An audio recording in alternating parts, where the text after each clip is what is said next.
Hello everyone, আসসালামু আলাইকুম। Welcome back to my channel Moniz blog. বরাবরের মতো আজকেও হাজির হয়ে গিয়েছি নতুন একটি রেসিপি নিয়ে। আর আজকের রেসিপি হচ্ছে পাস্তা নুডলস রেসিপি বা ম্যাকারনি নুডলস। আজকের এই রেসিপিটি আপনারা যদি বাসায় একবার ট্রাই করেন, দেখবেন একবার খাওয়ার পর এই নুডলসটি বারবার খেতে ইচ্ছে করবে। তো চলুন আর কথা না বাড়িয়ে মূল রেসিপিতে চলে যাই।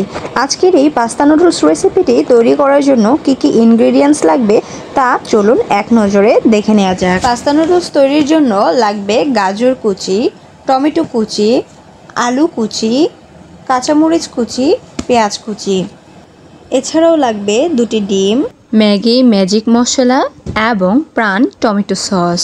লাগবে 1 কাপ পরিমাণ ম্যাকারনি এবং একটি মিস্টার নুডলস বা যে কোনো ব্র্যান্ডের নুডলস নিতে পারেন। এবার একটি পাত্রের মধ্যে কিছু পরিমাণ পানি এবং 1 টেবিল চামচ লবণ দিয়ে ম্যাকারনিগুলো সেদ্ধ করে নিব। ম্যাকারনি সেদ্ধ করার সময় অবশ্যই লবণ দিতে হবে, না হলে কিন্তু ম্যাকারনিগুলো পানসে লাগবে। 2 মিনিটের মতো ম্যাকারনিগুলো সেদ্ধ করা হয়ে গেলে এর মধ্যে কুচি করা আলুগুলো দিয়ে দিচ্ছি। এবার এগুলো প্রায় 2 মিনিটের মতো সেদ্ধ করে নিতে হবে। এরপর দিয়ে দিচ্ছি কুচি করা গাজরগুলো। এবার ঢাকনা দিয়ে ঢেকে পুনরায় আবার 2 মিনিটের মতো গাজর, আলু এবং ম্যাকারনিগুলো সিদ্ধ করে নিতে হবে। সকল ইনগ্রিডিয়েন্টসগুলো সিদ্ধ হতে থাক। এতক্ষণে আপনারা আমার মনিজ ব্লগ চ্যানেলটি যদি সাবস্ক্রাইব না করে থাকেন তাহলে অবশ্যই আমার মনিজ ব্লগ চ্যানেলটি সাবস্ক্রাইব করে দিবেন। 2 মিনিটের মতো গাজর, ম্যাকারনি এবং আলুগুলো সেদ্ধ হয়ে গেলে এবার মিস্টার নুডলস দিয়ে দিচ্ছি সেদ্ধ করার জন্য। পুনরায় 2 মিনিট মতো নুডলসটা সেদ্ধ করে নিব। আমার আজকের এই রেসিপিটি যদি আপনাদের কাছে ভালো লেগে থাকে এবং একটু হলেও উপকৃত হয়ে থাকেন তাহলে অবশ্যই ভিডিওটিতে একটি লাইক করে দিবেন এবং কমেন্ট করে জানিয়ে দেবেন আমার আজকের রেসিপিটি আপনাদের কাছে কীরকম লেগেছে। 2 মিনিটের মতো নুডলসটা সিদ্ধ হয়ে গেলে এবার একটি ছাঁকনির সাহায্যে সবগুলো ইনগ্রিডিয়েন্টস আমি ছেঁকে নিব এবং ছাঁকার সময় অবশ্যই সাথে সাথে ঠান্ডা পানি দিয়ে সকল ইনগ্রিডিয়েন্টসগুলো ধুয়ে দিতে হবে। এবার চলুন মূল রেসিপিতে চলে যাই। প্রথমে একটি প্যানে পরিমাণ মতো তেল নিয়ে নিচ্ছি এবং এতে দিয়ে দিচ্ছি কুচি করা পেঁয়াজ। কুচি করা পেঁয়াজের মধ্যে দিয়ে দিচ্ছি 1 টেবিল চামচ লবণ। আপনাদের স্বাদ অনুযায়ী লবণ দিয়ে দেবেন। আর পেঁয়াজ তেলে ভাজার সময় যদি লবণটা ব্যবহার করেন তাহলে পেঁয়াজটা কিন্তু অতি তাড়াতাড়ি সেদ্ধ হয়ে যাবে এবং ভাজা হয়ে যাবে। এ পর্যায়ে দিয়ে দিচ্ছি ফালি করা কাঁচামরিচগুলো। এবার 1 মিনিটের মতো পেঁয়াজ এবং কাঁচামরিচগুলো ভেজে নিতে হবে। পেঁয়াজ এবং কাঁচামরিচগুলো 1 মিনিটের মতো ভেজে নেওয়া হয়ে গেলে এর মধ্যে দিয়ে দিব টমেটো কুচি। নুডলসের মধ্যে কিন্তু টমেটো কুচি দেওয়ার ফলে এর টেস্ট কয়েক গুণ বেড়ে যায়।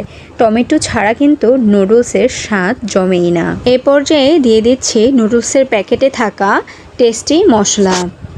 এ পর্যায়ে সবগুলো ইনগ্রেডিয়েন্টস ততক্ষণ পর্যন্ত জাল করতে হবে যতক্ষণ না টমেটোগুলো গলে যাবে। 2 মিনিটের মতো টমেটোগুলো সেদ্ধ করা হয়ে গেলে এ পর্যায়ে আমি দিয়ে দিচ্ছি 2টো ডিম। এবার সকল ইনগ্রেডিয়েন্টসের সাথে ডিমগুলো ভালোভাবে ভেজে নিতে হবে। ততক্ষণ পর্যন্ত ভাজতে হবে যতক্ষণ না ডিমগুলো একদম ঝরঝরে হয়ে যায়। আরেকটি কথা আপনাদের বলে রাখছি, আপনারা যদি আমার চ্যানেলের নতুন রেসিপি পেতে চান এবং গুরুত্বপূর্ণ টিপস পেতে চান তাহলে অবশ্যই আমার মনিজ ব্লগ চ্যানেলটি সাবস্ক্রাইব করে দিয়ে এর সাথে থাকা বেল আইকন বাটনটি অন করে দেবেন, যাতে করে আমার চ্যানেলের প্রতিটি ভিডিওর নোটিফিকেশন আপনি সবার প্রথমে পেতে পারেন। আপনারা দেখতেই পাচ্ছেন আমার ডিমগুলো কিন্তু একদম পারফেক্টলি ঝরঝরে হয়ে গেছে। এই পর্যায়ে সেদ্ধ করা ইনগ্রেডিয়েন্টসগুলো দিয়ে দিতে হবে এবং সকল ইনগ্রেডিয়েন্টস ভালোভাবে মিশিয়ে নিতে হবে। এবার পাস্তা নুডলসের স্বাদ আরও দ্বিগুণ করার জন্য দিয়ে দিচ্ছি ম্যাগি ম্যাজিক মশলা। এটা দেওয়ার ফলে কিন্তু পাস্তা নুডলসের টেক্সচার একদমই পরিবর্তন হয়ে যাবে। এবার পুনরায় ম্যাগি ম্যাজিক মশলার সাথে সকল ইনগ্রেডিয়েন্টসগুলো আলতো হাতে মিশিয়ে নিতে হবে। এক্ষেত্রে কিন্তু চুলার হিট একদমই লো রাখতে হবে। এক্ষেত্রে চুলার হিট যদি বাড়িয়ে দেন তাহলে কিন্তু তলানিতে লেগে যাবে। এবার দিয়ে দিচ্ছি 1 প্যাকেট প্রাণ টমেটো সস।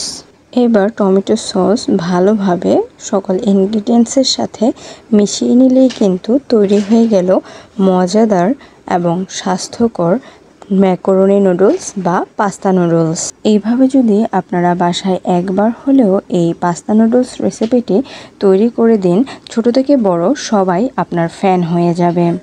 তো আজ এ পর্যন্তই। আমার রেসিপিটি কীরকম লেগেছে অবশ্যই কমেন্ট করে জানাবেন। আমার ফুল ভিডিওটি দেখার জন্য আপনাদের অসংখ্য ধন্যবাদ।